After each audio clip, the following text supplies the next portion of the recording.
তো আজকে হচ্ছে আনবক্সিং করলাম C6 জিও এয়ার ফাইবার। আমরা আউটডোর ইউনিট লাগাই, দেখেছো সেটা। C6 লাগিয়ে সেটা ভিডিও দিয়েছি। তা এই হচ্ছে C6 আনবক্সিং। এই হচ্ছে C6 এর আউটডোর ইউনিটটা মেন। এই নিচে ক্লাম বসে আর এখানটায় আমাদের হচ্ছে অ্যান্টেনা বসবে। কারণ আমি এখন সঙ্গে করে নিয়ে আসছি 20 dBi এর অ্যান্টেনা। এটা আনবক্সিং করে দিই।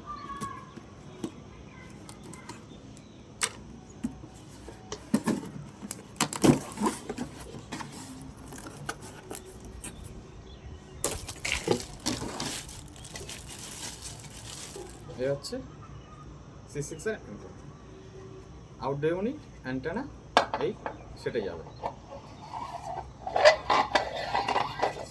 আর এটা দেখতে ঠিক, এটা দেখতে এরকম লাগবে। আমরা পোলে করি বা দেওয়ালে লাগাই না কেন, এটা এরকম থাকবে। আর এর পেছনে আমরা মাউন্ট ব্র্যাকেট এবার সেট করব। ঠিক আছে, অ্যান্টেনা।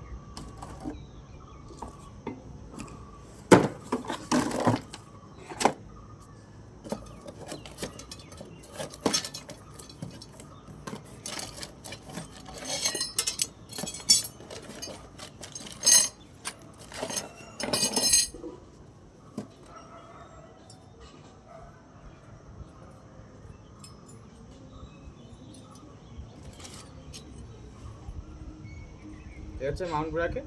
যদি ওয়াল মাউন্ট করতে হয় আমরা 4টি স্ক্রুর মাধ্যমে ওয়াল মাউন্ট করে দিতে পারবো, বা যদি পাইপে মাউন্ট করতে হয় আমাদের এইভাবে আমাদের কানেক্ট করে নিতে হবে। তাহলে আমরা এটা পাইপে জয়েন্ট হয়ে যাবে। আর এই দুটোর মাধ্যমে আমাদের এই আউটডোর ইউনিটটা জয়েন্ট হবে ঠিক এইভাবে। এই জয়েন্টটা আমরা এখন করব।